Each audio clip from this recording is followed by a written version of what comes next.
we talked about expected value. Hopefully, if you haven't been on board with doing these probability calculations, that's given you some motivation for why we want to do them.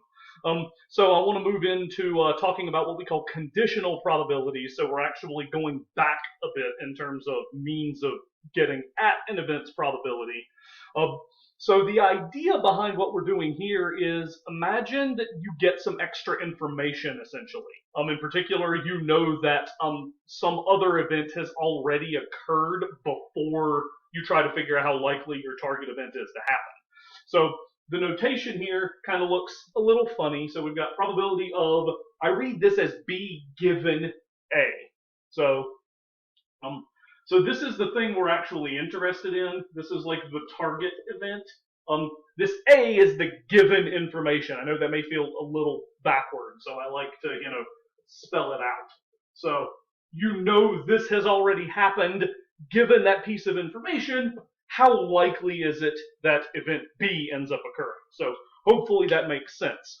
I've got a few examples I want to take a look at here. The first of them is going to come back to the what do you do with a survey type well, because I think that gives us a nice inroads to start talking about this before we transition to more classical examples. So bear with me, I got to do some scribbling here. Ta-da! Okay, so I've gathered up here, I can't remember what year, but this was like U.S. Census data breaking up adult Americans by marital status, never married, married, widowed, or divorced, and gender, male, female. So anyway, so I wanted to take a look at this real quick. Do note, these are like millions of people. We don't have 0.7 of a married man. Hopefully that makes sense. Anyway. So given the data here, if we were just to pluck an American out of the data pool, and I asked, how likely is it that I pick out a person who's married? So usual routine, we've done this before, we add up everybody in this column here representing married folks, and then divide that by the total, right? Hopefully that feels pretty familiar.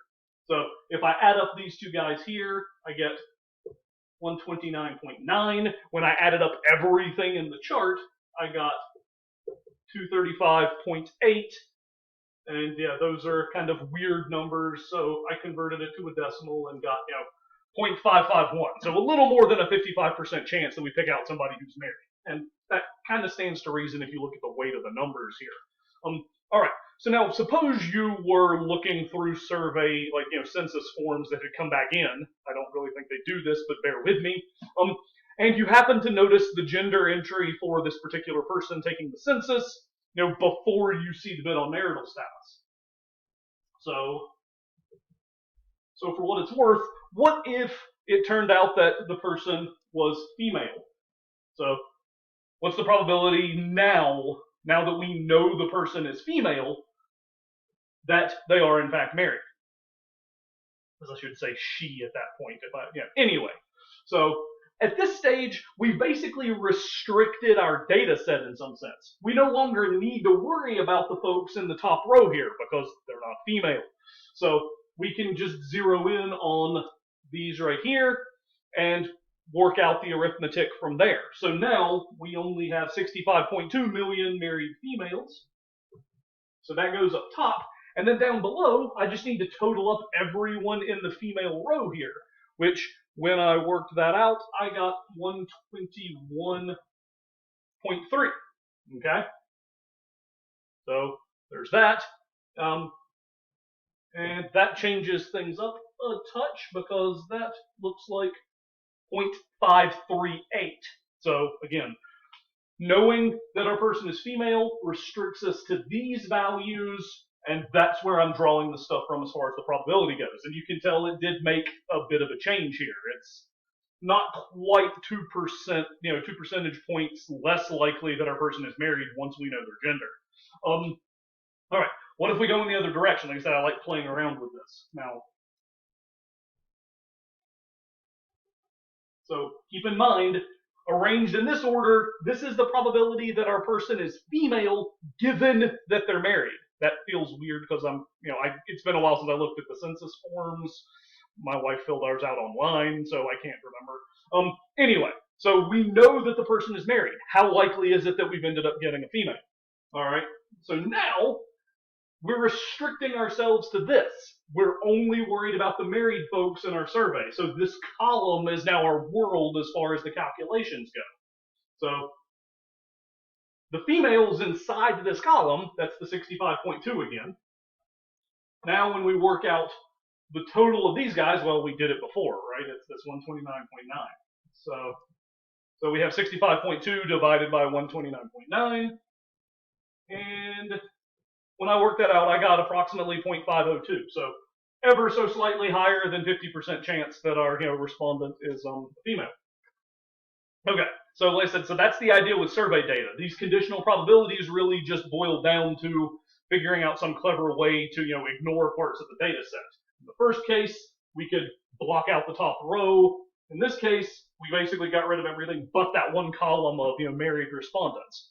All right, so the board is a little full. Before we go back to sort of the classical theoretical stuff, I'm going to take a moment to erase this without you having to watch me do so. So back to the casino. Don't mind if I do, I guess. Anyway, so imagine you're being dealt a couple of cards out of a standard 52-card poker deck. So blackjack is probably the first thing I might think of. So from a blackjack standpoint, being dealt a pair of aces is kind of neat because then you can split them into separate hands and play twice. So we want to know how likely it is that both of the cards that you get dealt, as it turns out, are in fact aces. So in this instance, I'm going to break this into a couple of separate pieces here. So assume we're dealt the cards one at a time. So the probability that we're dealt an ace on that first card that gets shot to us, there are 4 aces in the deck, 52 total cards, right? So we've talked about this kind of thing before. You can cut that fraction down to 1/13. All right, so now we've lost one card from the deck. We also have one fewer ace. So now the probability that our second card is an ace, given that we've already pulled one out of the deck, looks like so. We have one fewer ace, right? So that leaves us 3 up in the top of the fraction. We've also got one fewer card in total, so we have 3/51.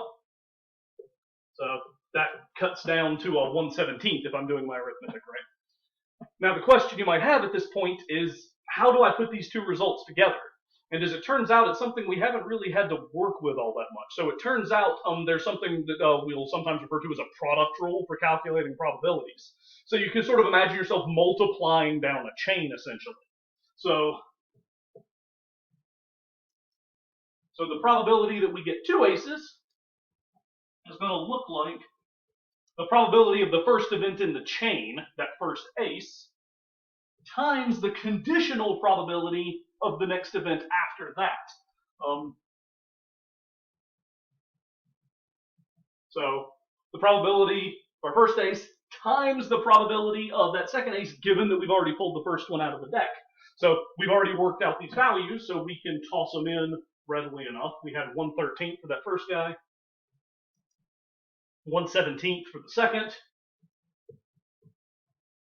That gives me 1/221 if you work out the arithmetic down below. So, yeah, not terribly likely that it happens.